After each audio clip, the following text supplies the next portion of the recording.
ba kayo? Kapagod. Thank you sa nag-games. Parang natin si Raymar nag-games. Yan. So, sa second week of April na tayo, nasa page 4. Ang topic natin is Man Without Sin.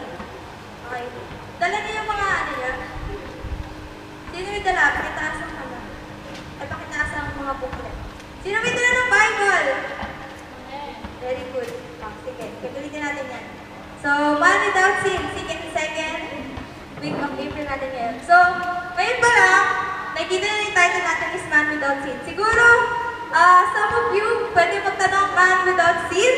Paano ba yun? Man Without Sin, diba? Kasi lagi sinasabi sa atin na lahat daw ng tao makasalanan. Diba? Tama ba? So, ngayon, mamaya, malalaman natin, ano ba talaga ibig sabihin ng Man Without Sin? So, ayun. Learn it. Okay. Ngayon, ano ba yung matututunan natin dito? We will learn that the man Jesus proved he could not sin and provided us with an example of how to resist temptation.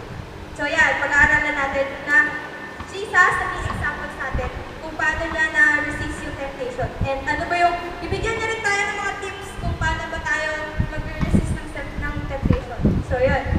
So, learn it. Oh, learn it. Learn it. Ito yung mga vocabulary na matututunan natin ngayon. Una is impeccability. So, medyo, ano tayo dyan? Nosebleed. Impeccability of Jesus Christ, the inability of Christ to sin. Next is reconciliation, which is a change of relationship from hostility to harmony and peace between two parties. So, nandiyan yan sa booklet.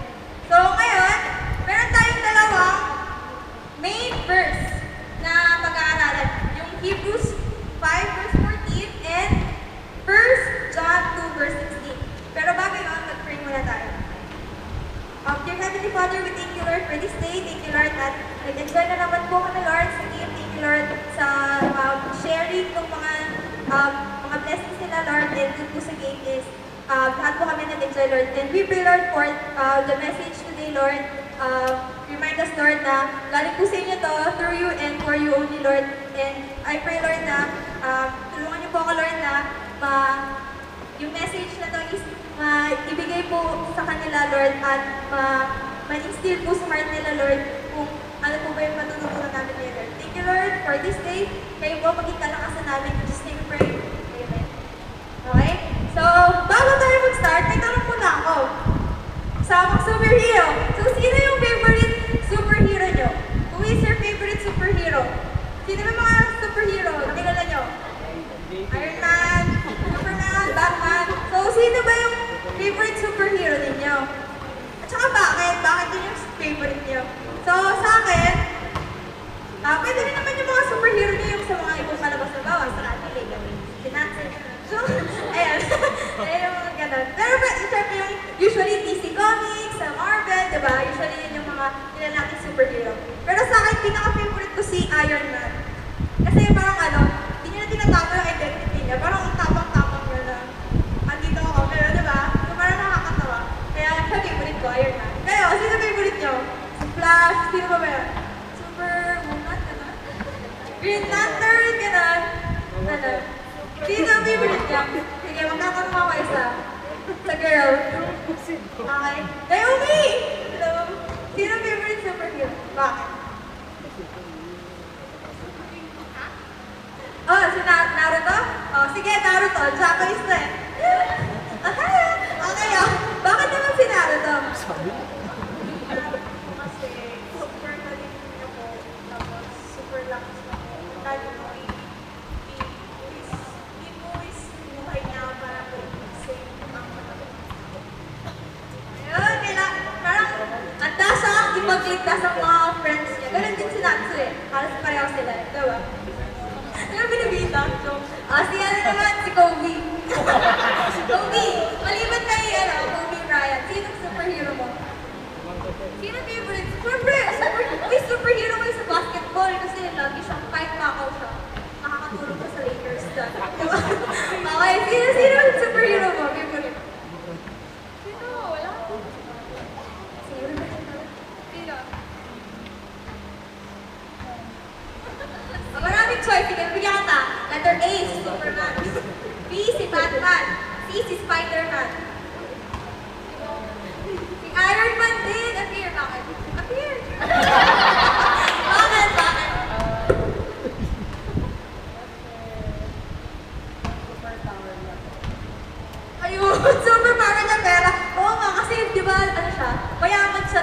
powerful siya.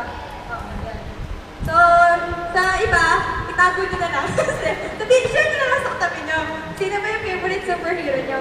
So, pero, diba, usually, laging, ano ba nakakasin natin sa superhero? Pag dun sa mga movies, laging sila yung tagapagligtas, laging, laging, minsan ordinaryong tao lang sila, tapos yung pala may superpowers nila, pero hindi alam ng iba. Diba? Pero, ngayon, meron tayong true superhero. Yung superhero, meron tayong totoo. Ito talaga hindi to fake. Hindi lang to sa TV, hindi lang to sa movie. Kundi totoo siya. So sa tingin nyo, sino kaya yun? Sino? Jesus Christ, tama. So, Jesus as a true superhero. So, diba? Si Jesus, natutunan natin na true superhero siya. Bakit kaya? So, ito yung mga checklist, diba? Kung sa, mga check natin, ano ba yung mga characteristic ni Lord na nasasabi natin na, ay, totoong superhero si Jesus Christ. So, ano una? Sabi dito is, Jesus had superpowers but choose to live without most of them. Sabi yan sa Philippians 2 verse 16. So, Philippians 2 verse 6 to 7. So, anong sinasabi ito? Para siyang sino? Para siyang si Clark, diba? Yung Superman. So, para siyang si Clark na, meron siyang, hidden identity na hindi niya ginagamit yung power niya pag sa mga normal na buhay, diba? So, parang ganun din si Jesus Christ. Pero syempre, yung sa kanya, totoo siya. So, Jesus had superpowers. So, dahil nga nagkatawang tao si Jesus Christ, inabandon na rin pagiging equal niya kay Lord, diba? Sinabi niya. So, parang naging slave siya sa atin. Kaya siya bumaba dito, diba? Para to save us, diba? Okay? So, ano ba? Jesus did have a secret identity, but he didn't try to keep it a secret. So, tingnan natin sa John 14 verse 11. Tingnan natin sa John 14 verse 11. Ano sabi dyan? Sino pwede yung basa? Kuha na ba?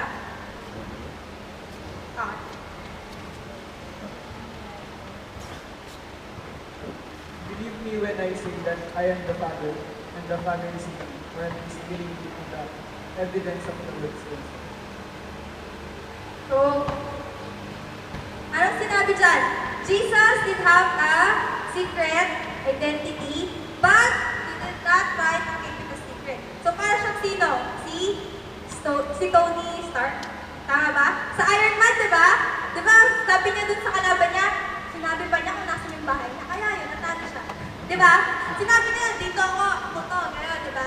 So, parang si Tony Stark, si Jesus Christ, which is siya yung pinakatotoo talaga, meron siyang secret identity, pero hindi niya tinatago yun. Ano yung secret identity niya? Isa rin siyang Diyos. Siya rin ay ang Diyos. O, diba? Okay? Ano ba ba? Ano ba yung Jesus as a true superhero? Next. Sa Luke 19 verse 20. Sino pwede magbasa?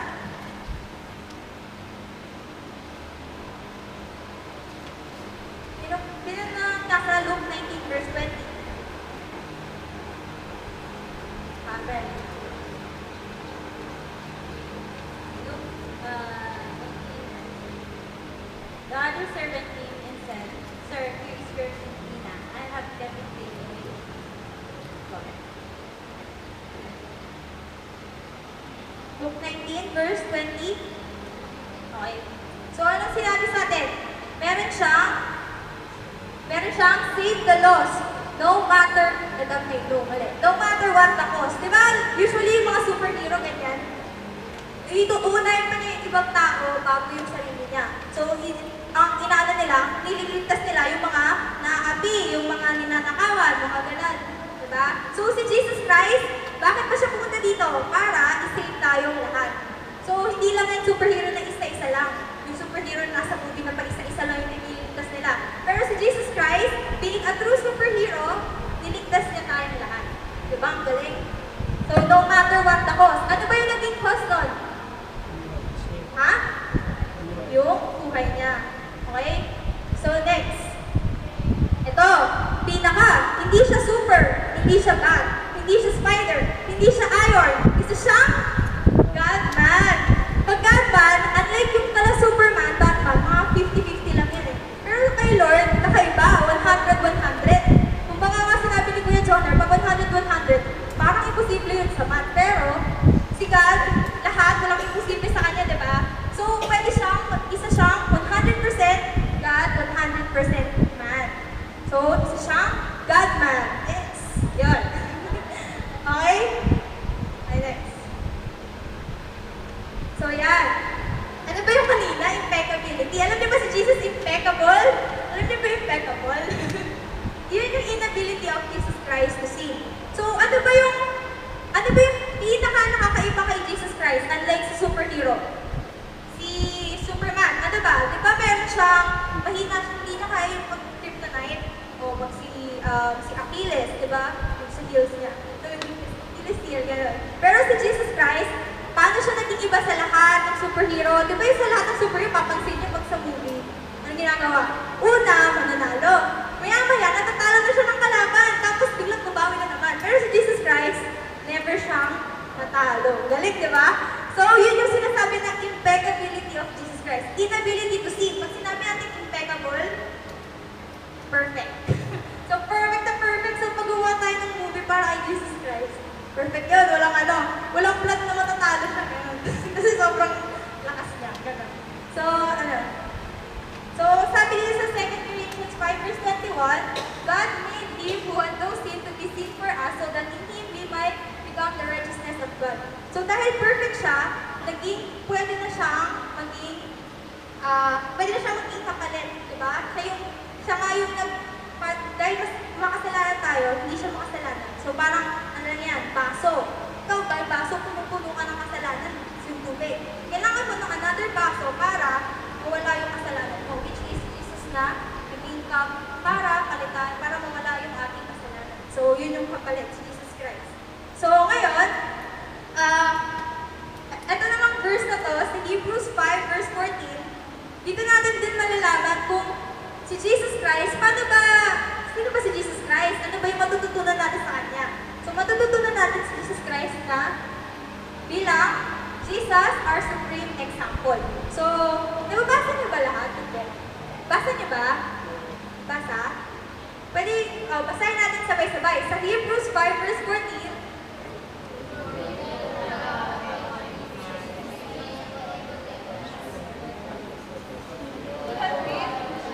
one was be tempted in every way, just as we are, yet he did not sin.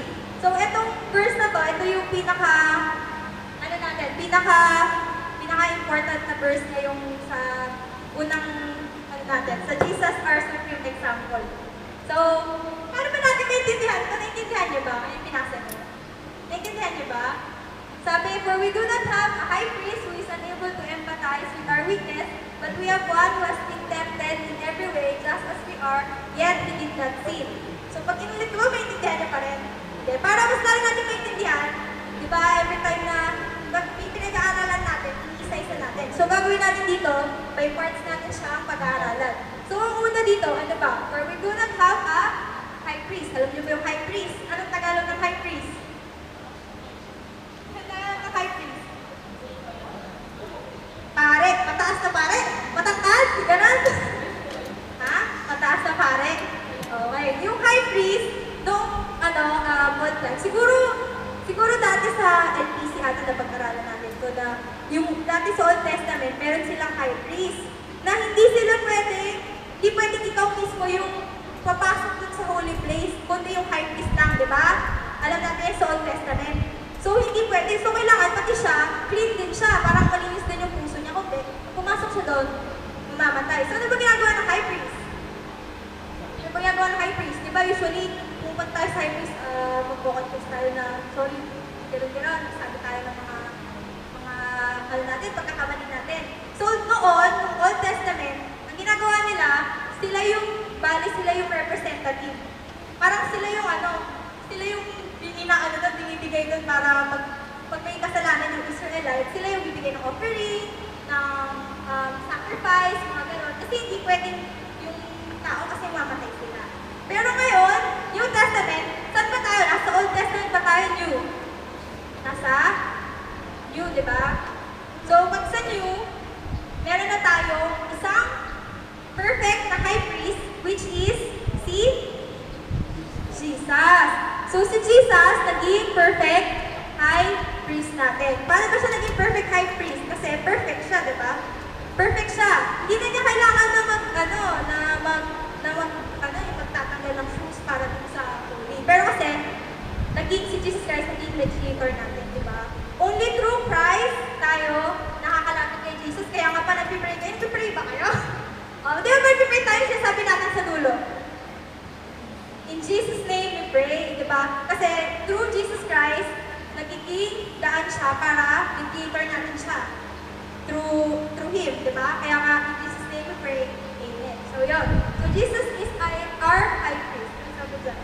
Sabi dyan sa 1 Timothy 2 verse 5 to 6, For there is one God and one mediator between God and mankind, the man Christ Jesus, who gave himself as a ransom for all. This has now been witnessed at the proper time. So yan. So siya na yung naging sacrifice ngayon. Ngayong nandito tayo sa New Age talaga. Sa New Testament, di ba part tayo ng New Testament? So, siya na yung naging ransom para sa atin. Siya na yung naging representative natin lahat para makapag-usap tayo kay God. Okay? So next, ano na yung text natin dito? For we do not have a high priest who is unable to empathize our weakness. So ano ba yung napansin niyo dito? Napansin niyo ba yung do not, pansin nyo? Tsaka yung unable, masyadong negative, diba? So sabi, for we do not have a high priest who is unable to empathize our weakness. So medyo, diba nakakalito siya? Pero pag sa math, ano yan? Ang tawag dyan, double negation. Alam niyo ba yung double negation? Pag may dalawang negative, tatanggalin natin. So pag tinanggal natin, magiging, ano siya? Positive. So, for we do have a high priest who is able to empathize with our weakness. So, saan na tayo? Able to empathize with our weakness. Diba? Naiintindihan niyo ba? May okay na kayo? Gusto ito kayo? Sorry talaga.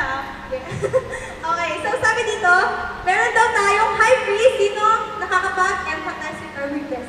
Ano po ba ibig sabihin na empathize? Tingin niyo, ano ibig sabihin na empathize? Nakakaintindi. So, empathize. So, nakakaintindi sa ating kahinaan. So, kayo ba? Minsan ba na-feel nyo ba na ganito? Sabihin sa'yo ng kaibigan mo, okay lang yan. Tapos sabihin mo, hindi mo naiintindihan, nararamdaman ko. Diba? Lagi ka daw sabihin, hindi ko naiintindihan, diba? Usually naman ganon, lagi sabihin, walang nakakaintindi sa akin, kaya yung, diba, minsan, ano nangyayari? Nagiging emo, wala na, loner na, minsan, nagsusuicide pa. So, parang, ang nagiging, niyan, walang nakakaintindi sa'yo, so, mag-isolate ka na kasi hindi ka naman nila naiintindihan. Pero, sinabi dito, ano sinabi dito? Jesus understands our struggles.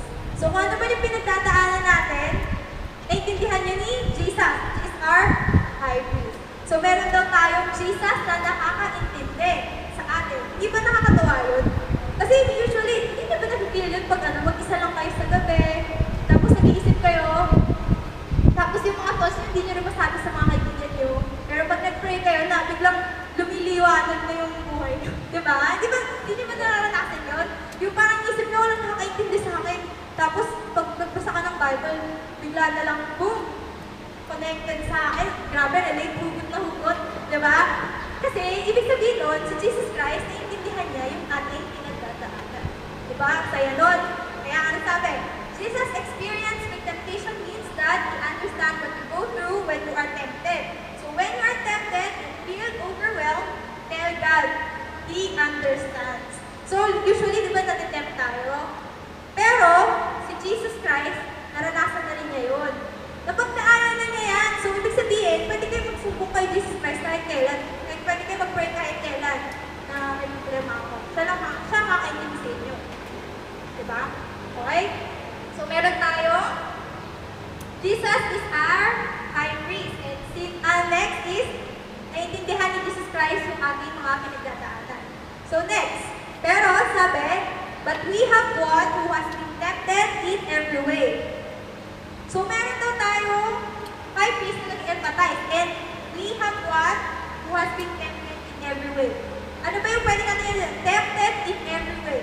Pag sinabi natin every way, ang Tagalog doon, sa lahat ng pagkakataon, tama ba? O sa lahat ng daan?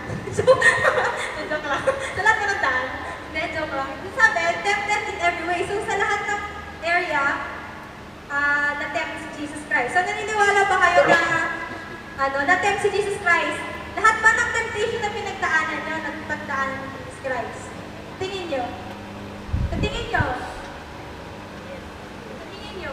Tingin nyo ba ibig sabihin ba nito na Jesus is tempted in every way? So ibig sabihin, lahat pala ng temptation, naranasan ni Jesus Christ. Lahat ng temptation, as in lahat. Kahit yung pang-kopya mo sa klase mo, naranasan daw niya. Ha? Ano? Ano ibig sabihin nun? Na-experience ba niya lahat? Ang ibig sabihin nun, hindi niya na-experience, pero lahat ng area, full spectrum, pag sinabi natin spectrum, buong range ng temptation, naranasan niya. Ano ba ibig sabihin nun? Kumbaga parang pag sinabi mong nagsinungaling ka, hindi naman lahat ng pagsisinungaling ginawa mo na, diba? Baka nagsinungaling ka lang sa magulang mo, pero hindi mo na naranasan magsinungaling sa teacher mo, mga ganon. So, ibig sabihin ng ito, so sa every area ng kasalanan natin, naranasan yung ni Jesus Christ, pero hindi lahat ng kasalanan naranasan niya. Intindihan niyo ba? Do you follow? Intindihan niyo? Good. So, kasi meron tatlong area ng sin. Mamaya, pag-aaralan natin yan. Excited ba kayo? Malakpak nga kayo? Yes! Excited talaga sila. Okay, so ano next? So, ano na sabi dito? Jesus faced temptations as we do. So, ibig sabihin, na-tempt din si Jesus Christ, nagulat natin. He didn't experience every temptation, but He experienced the full spectrum of temptation. So, may natutunan din kayo, pag spectrum, range, ibig sabihin yung pag sa laro, range, yung talagang kaya lang niya na abutin. So, lahat ng range na yan, 360, nararanasan niya yung full spectrum na yan. Okay? Na ano pa? Okay pa? Okay, next. Tapos sabi dito, we have one was been tempted in every way. Kasama pala to, just as we are. So sabi, Jesus faced temptations as we do. So next, anong sinabi dito? Anong sabi? Anong sabi dito? Yet. Ano sabi dito? Yet he did not sin. Eh, paano po yun? Na-tempt siya pero hindi siya nagkasala. Paano yun? Posible ba yun? Posible ba yun? Na-tempt siya pero hindi siya nagkasala. Pwede ba yun? Posible? Tingin niyo, posible? Yes. Paano ba nangyari yun? So parang ganito lang yan. Kain ka ng kain, ano nangyayari? Pagkain ka ng kain, ang usual na sinasabi, pagkain ka ng kain, ano nangyayari sa'yo? Tataba ka. Pag-diet ka ng diet, pero naniniwala pa kayo doon. Naniniwala kayo lahat sa applicable yun. Yes. Ha? So, ibig sabihin, hindi porket kain ka ng kain, tataba ka na. Hindi porket diet ka ng diet, papayat ka na. So, parang hindi porket na-tempt ka, kakasala ka na. Yun na ibig sabihin nun. Okay? So, anong sinabi dito? Jesus overcame temptation and never sinned. Parang ano lang yan? Parang, halimbawa, gusto mo ng ice cream. Tapos meron sa ref nyo. Nestle Temptations. Alam niyo yun? Sarap doon. Nestle Temptation. Na-try nyo na yan. Siguro chocolate truffle. Ganon. Di ba yun? Nakita nyo, hindi naman sa inyo. So ano gagawin nyo? Gigit ba kayo sa temptation? Kukunin nyo, kakainin nyo. Ha? Pwede nyo kunin. Pwede naman, di ba?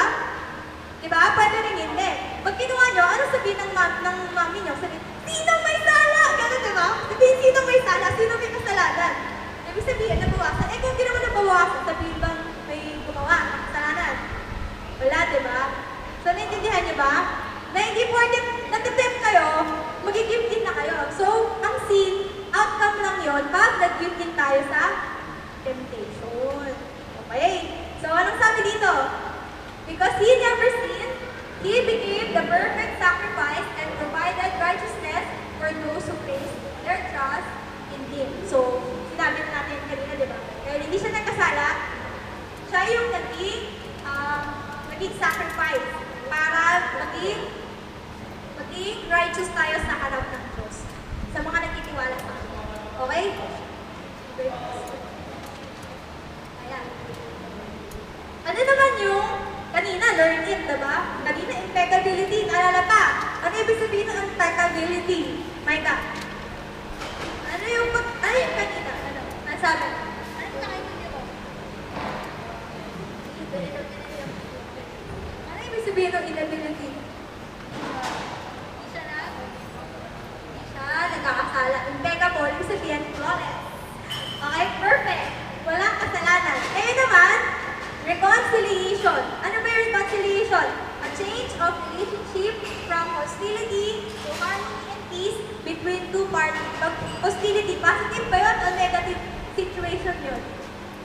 Negative. Kasi hostility parang ano mga war, violence, parang magkakagulo. Pag sinabi harmony and peace, positive yung positive vibes. Ganon. So, paano ba tayo na-reconcile? Kay Jesus Christ? Ay kay God? Through Jesus Christ. Di ba yung sinabi? Kaya sabi dyan,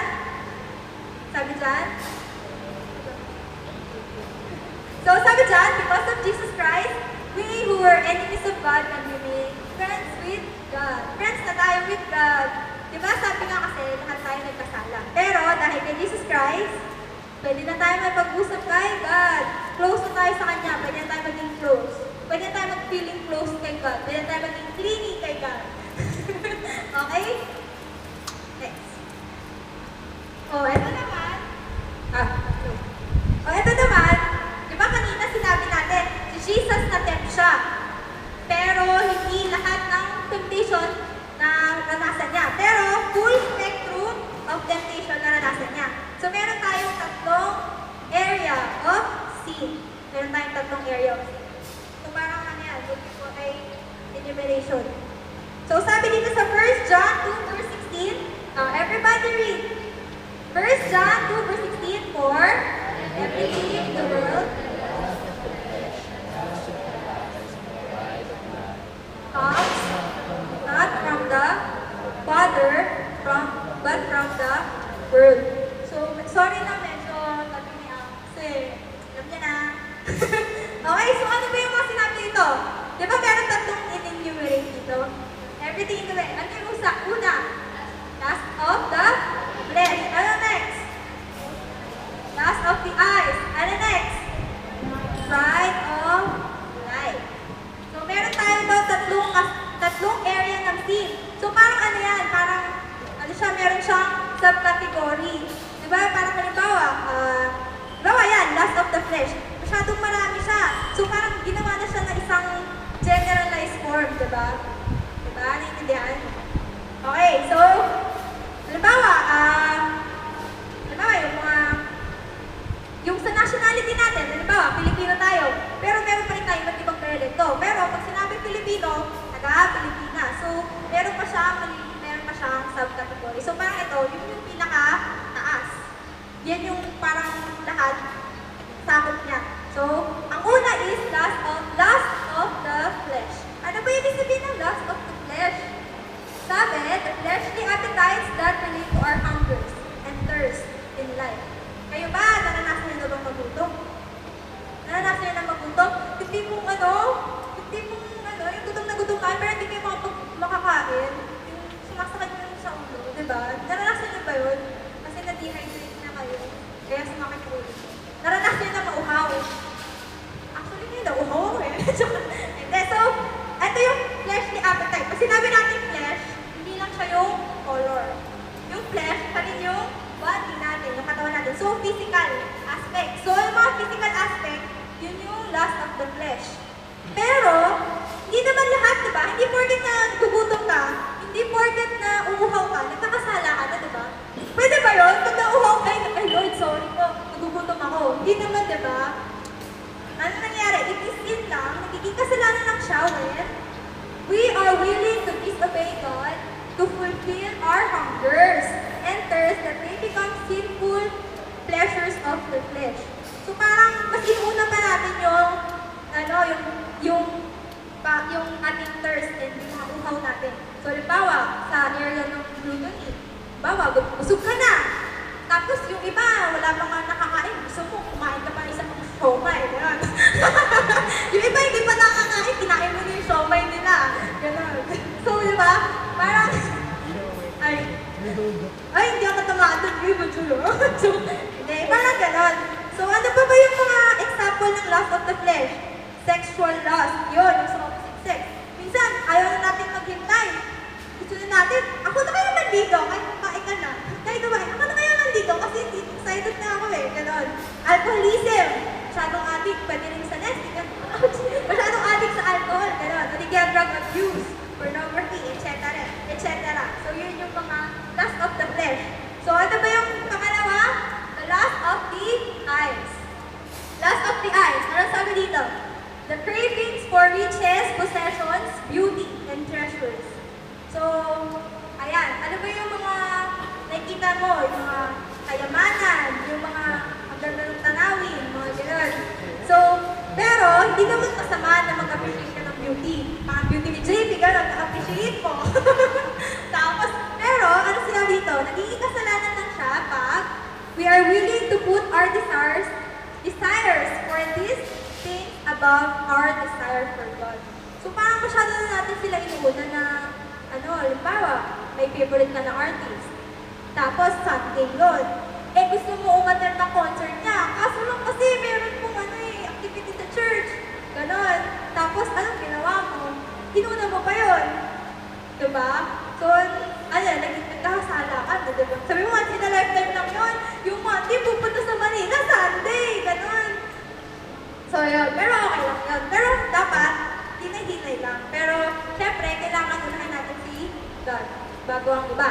So, next is pride of life. Ano po ba yung pride of life? The ambitious desire for fame and power. So, yung pride of life, di ba yung pride, yan daw yung sinasabi natin nila palagi na mahirap lulunukin. Lalo na pag bareta. Di ba? So cute mga mga. Nag-joke ako, naiintindihan niyo po. Sabi ko, yung pride, mahirap lulunukin. Lalo na pag di ba mahirap naman talaga? Abot yun eh. Pero lahat nga, di ba? Yung pride, mahirap lulunukin. So, ayun daw yung mga for fame and power. Ay, gusto ko mag-artista. Ganun. Pero hindi naman siyempre masama na gusto mo magkaroon ng power para tumulong sa ibang tao. Pero meron din times na nagiging kasalanan siya. Kaya naman siya nagiging kasalanan. You desire the glory that belongs to God alone for yourself. So, yung imbis na si God yung mag-glorify, kung ano yung nag-glorify, tapos lahat sila, babawin sa'yo. So, halimbawa, ayan, sa graduation, ay, wow, summa cum laude, galing! Tapos palakpak sila lahat. Pero ikaw naman, tuwa ka, lumalaki yung ulo mo. Nagiging kasalanan siya, pag nakakalimutan mo na, kanino ba galing yun? Kanino ba galing yun? Sa'yo lang ba yun? Talino mo lang ba yun? Hindi. Galing yun kay God. Kaya kailangan, give back natin yung pasasalamat kay Lord. Kasi hindi naman sa'yo, binigay lang yun ni Lord. Diba? Binigay niya sa'yo yun. Pero hindi ibig sabihin sa'yo yun. Kasi sa kanya galing yun, diba? Okay? So ngayon, alam na natin yung tatlong areas ng sin. Nasasagutan niyo ba? Ayan, nasasagutan niyo ba? Meron tayong tatlong areas ng sin. So, di ba sinabi ko kanina na si Jesus Christ, naranasan niya yan. Paano ba niya naranasan? Na ano ba ninyo sa Bible? Meron yan. Alam niyo may kwento dyan. Alam niyo na yung kwento dyan? Alam niyo na yung kwento na kung paano nag-tempt si Jesus Christ. Kung kinausap siya ni Satan, nag-face off. Yung face off sila. So, saan natin makikita yan? Sa Luke, walang verse pala. Sa Luke 4 yan, sorry. Sa Luke 4, 1 to 13. So, ano sinabi dito? Jesus, sino pwede magbasa na lang? Okay, Andrea, hello.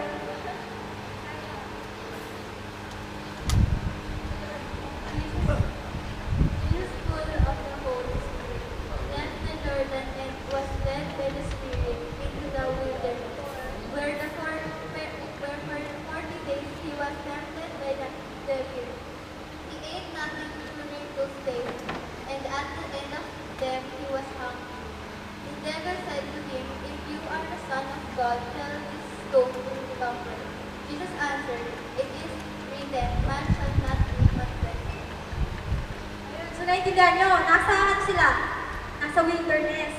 Tapos 40 days daw, He was tempted by the devil. So, hindi daw siya kumain, hindi kumain. So, kung napansin nyo, di ba meron tayong 3 areas ng sin? Ito una, lust of the flesh. Paano ginawa yun, paano tinry ni tempt ni Satan through the lust of the flesh? Kasi, sabi dito, i-aim natin gutom. O, gutom ka. Siyempre, pag gutom ka, nakapag-isip ka ba ng maayos? Di ba? Hindi. So, ginawa niya, dahil gutom si Jesus, kinempt niya. Sabi niya, if you are the Son of God, tell this stone to become bread. Siyempre, si Jesus Christ, di ba sabi nga natin may superpower si Jesus Christ. So, pwede niya gawin yung bread. Pero ang sinabi niya, boom. Jesus answered, it is written, man shall not live by bread alone. So, di ba, nasa Deuteronomy ito, so ginamit ni Jesus Christ yung mismong word of God. So, ano nangyari tayo? Ano nangyari? Na temptation zone. Ano yung temptation zone? Dahil hindi lahat ng zone masama. Kasi diba, usually friend zone. Pag temptation zone, hanggang tukso ka na lang. Hindi ka na hanggang kasalanan. So yun, anong ginawa ni Jesus Christ? Okay, temptation zone. Okay, sinabi niya. Okay, gano'n. Diba? Sinabi niya, man shall not live by bread alone. So yun. So next, last of the paano ba tinag ni Satan? Next. Ayan, so sino pwede magbasa? Sa likod naman. Kuya. Kuya.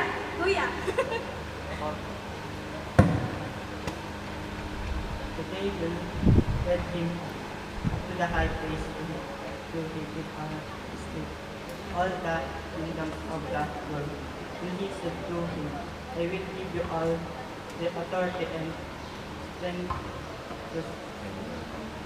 it has been given to me, and I can give it to anyone I want to. If you worship me, it will all be yours. Jesus answered, it is written, worship in the Lord your God in Yun. So, ano nangyari? Number 2. So, kanina 1-0. Si Jesus 1. Si Satan 0.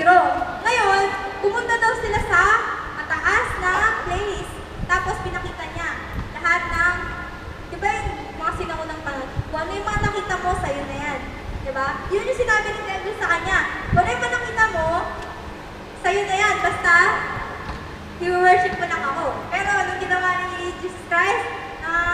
Temptation zone. Ang sabi niya, it is written, worship the Lord your God and serve Him only. Anong ginamit niya ni Jesus Christ? Salita niya naman ng Diyos. Diba? Sinabi na may scripture na naman siya. Nag-quote na naman siya ng scripture. Sabi niya, wala akong ibang i-worship kundi ang Diyos. At siya lang ang isi-serve ko. So, ano nangyari? 2-0 na. So, ito na. Huli na to. Medyo napagod ata si Kevin. Okay. So, ito. Sa verse 9 to 13 to. Tapos kasunod. Sino pwede magbasa? Si F. Ano? The devil to Jerusalem, having sat at the highest point of the temple. You are the Son of God. He said, throw yourself down from here, for it is written, He will command His angels concerning you to guard you carefully. He will lift you up in their hands so that you will not strike your foot against a stone. So, ay, ito ba ba? Meron ba? Jesus answered, it is said, do not put the Lord your God to the test. The devil had finished all his planting. He left him until an opportune. Okay. So, pakibalik na rin. Okay. So, una, ano sinabi? Nandun pa rin siya sa nilad naman niya ulit sa Jerusalem. Tapos sinabi, ikaw ay anak ng Diyos, itatapon mo yung sarili mo, sabi, kasi pag nahulog siya, ililigtas siya ng mga angels nila. So, ano napansin nyo kay David? Parang may alam din siya sa scripture, diba? Parang hinotri niya, pero out of context. So, ibig sabihin, katulad ngayon, mga false prophet, nagsasabi din sila ng mga scripture, pero hindi naman talaga yun yung sinasabi dun sa, ano yun, sa context na yun, parang out of context siya. So, anong sabi? Sabi niya, kung ikaw talaga, tunay ka na Diyos, papahulog ka dito, ililigtas ka ng mga angel mo. Pero ano sinabi ni Jesus? Temptation zone. Ang sabi na naman niya, in this said, do not put the Lord your God to the test. Eh kung nag-give in siya doon, ay kasi Diyos naman ako, kaya, totoo yan. So papakita niya,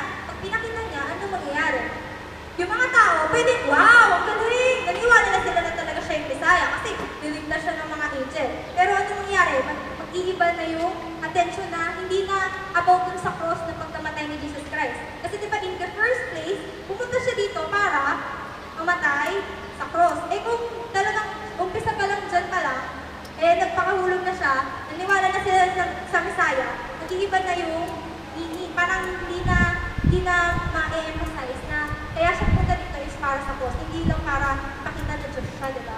Ang gusto niya ipakita na inimigtas niya tayo, di ba? Tama? Okay. So, pero sa 13, ano sinabi? When the devil had finished all this tempting, he left him until an opportune time. Ano napansin niyo? Umalis si Satan. Si Taning umalis. Tapos, anong ginawa ni Taning? Tapos sabi niya, aalis siya, pero babalik, opportune time. So, tayo rin, minsan nakala natin wala na si Taning. Yes, okay, free. Okay, wala na si Taning. Pero minsan, pag meron na tayong time na tayo na nasa weakest point tayo, sa point na super nangihina tayo, dun babalik si Taning. Doon babalik si Satan para i-tempt niya ulit tayo. And pag tayo nag-give in, yun, nakasala tayo. Kaya dapat, lagi tayo on our guard. On our guard. Yes. Okay? So, ito. Okay? Okay, so yan, next. So sa lahat ng natutunan natin, hugot tayo, hugot. Ay, nilagyan mo yung page nila, Hugot Kristiyano. Natutuwa kasi ako ang dami. Ang sabi pa nila, alam mo kung yung team nila, ang Kristiyano may pinagdadaanan, may pinanghuhugutan. Di ba? Lagi na sa small group, may kita umiyak. Kasi may pinagdadaanan, may hugot talaga, sin deep down, gano'n. So, ano ba yung mga ano natin dyan? Sa area ng ating flesh, lust of the flesh. When you are tempted to your physical appetites, are you going to trust God's provision or try to fulfill your goal? So, di ba minsan, pag kailangan na natin ng, halimbawa, kailangan natin ng pera, kulang na yung, provision natin, yung mga pangangailangan natin sa bahay, wala natin yung pagkain ng ulam, kuryente, gano'n. Ano bang ginagawa natin? Bilang isang Kristiyano, nagtitiwala ba tayo or talagang gagawa tayo, I did it my way? Mangungutang na lang ako sa kanila, gano'n. Tapos bawi na lang ako, gano'n. So, sinasabi dito, bilang isang Christian, sana tayo ay magtatrust kay God na siya ang mag-provide. So next, sa area of lust of the eyes, dun sa mga nakita natin, is pleasing God more important than earthly pleasures. So, halimbawa, may mga nakita ka na, ay, gusto kong bilhin to, gusto kong bilhin yan. Dapat, diba, sabi sa atin, dapat ang piniplease natin muna is si God. So, minsan, nakadadivert yung attention natin sa mga bagay na, pang temporary lang. So, bilang isang Christian, piniplease ba natin si God? Mas importante ba ang pag-please kay God or yung mga gusto lang natin mangyari dito sa mundo, sa earthly pleasures? So, para naman sa ating pride, when it comes to pride, do you try to control things at times and get frustrated when you can? What do you try to control though you can? So yung iba, diba, minsan masyado natin kinokontrol yung mga bagay na hindi naman natin makontrol. Diba? Ano ba yung mga bagay na yun? Minsan, halimbawa, sa mga pray mo kasi sa isip ko, do we try to control things at times? Diba, minsan gusto natin, yun nga, parang katulad kanina, gusto natin, tayo na yung gagawa ng paraan. Imbis na si Lord yung magkocontrol, hindi tayo niniwala na siya yung kaya mag-control sa lahat ng bagay. Kasi nga, di ba, si Lord alam niya lahat. Eh tayo, limited lang yung alam natin. So, ano ba tayo? Pipilitin pa rin ba natin na i-control yung sarili nating buhay? Or i-try natin na hayaan na si Lord yung mag-control sa atin? So, yan. Sana pag-isip-isipan niya yan. Hugot Kristiyana. Hugot kayo everyday. Ganun. Maganda yan. Positive yan. Okay? So, ngayon naman, may So, sa lahat ng discuss natin dito, may tutunan ba kayo? May nalaman ba kayo na hindi nyo alam dati? Na nalaman nyo na, ay, hindi pa na nagkasala si Lord, di ba? Mga ganon. So, ngayon, kayo na may tatanungin. Problem solving. Ang lahat ng problema ating solusyonan. Meron daw nag-tweet. May nag-tweet. Anong sabi? Sabi ni salty as a seed. Sorry na, medyo corny. Kasal sa kasalanan. Ang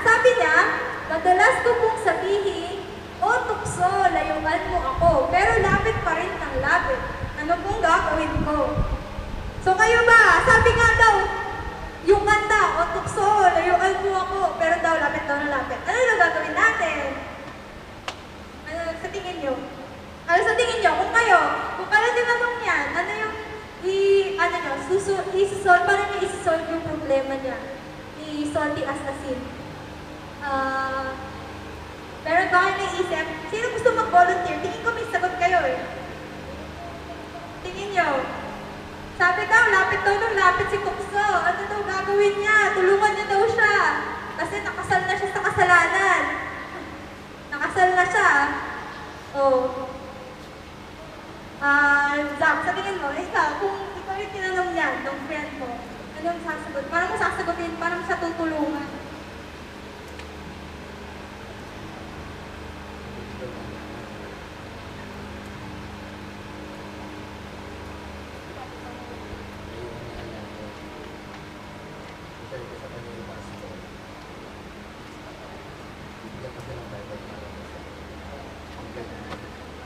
Palagpakan naman natin si Kuya Zach. Narinig niyo ba? Sabihin niya, layuan lang niya, tapos basa lang siya, ay isi-share na daw yung gospel sa kaibigan niya. Tapos ang gagawin niya, invite to church, bibigyan niya ng Bible. Oo, diba? Galing. Ikaw, Kuya Renner, ikaw, pag lumapit daw yung tukso, ano daw gagawin mo? Lapit daw ng lapit eh. Tingin mo. Katulad nung ginawa ni Christ, nag-refer siya sa scriptures. Ayun, ginamit niya yung word ni God para maalis, as ma-temptation zone. Ayun. So, ginamit daw ni Jesus Christ, yung scripture. Ano ginawa niya? Para ma-temptation zone. So, ano bang sabi sa atin? So, tama yung dalawa. Kaya palapakanan natin si Kuya Renner. Ayan. So, sabi dito, in Luke 4, we saw how Jesus was tempted in all ways, that we are without ever giving in to sin. He gives us the pattern of turning into the scripture to battle temptation and to rely upon the word of the Holy Spirit. Jesus' action shows us that even when we are tired, hungry, and physically at our weakest point, the power of God's word is the only weapon we need to overcome temptation. So ano sinabi ito? Ang kapangyarihan lang ng God's word ang ating sandata para ma-overcome natin yung ating temptation. So, ano ba ang sabi? So, anong gagawin natin? Makinig tayo, ay magbasa tayo ng Bible. Kaya nga, diba, napansin nyo may scripture memory tayo ngayon. Na-memorize nila? Yes. Ayan. Kaya, importante rin sa ating scripture memory. Kasi pag nandun ka naman sa labas, minsan, hindi mo dala yung Bible mo, diba? So, kailangan talaga, meron rin tayo sa ating mind na naka-ready. So, anong sabi dito? Anong gagawin natin? Make a commitment to win the fight against temptation with God's help by hiding God's word in your heart. So, anong gagawin? Challenge accepted. Temptation zone mode on. So, yan. So, okay. I hope na sana meron kayong natutunan and pupunta na tayo sa ating DIA group para ating DIA group para ating sagutan ang ating mga DIA questions at check natin ang ating quiet time. At ano pa? Merong may Bible verse. Ano yung verse natin ngayon? John 15, Verse 5. Ano yun? I am the vine, And you are the branches. there's much fruit. Without me, you can do nothing. Okay, so yun. So lahat ng mga na-memorize natin, pwede natin siyang gamitin. So yan, punta lang tayo sa ating DIA. Kay Ate Hannah, kay Kuya KJ, kay Rock, kay JP,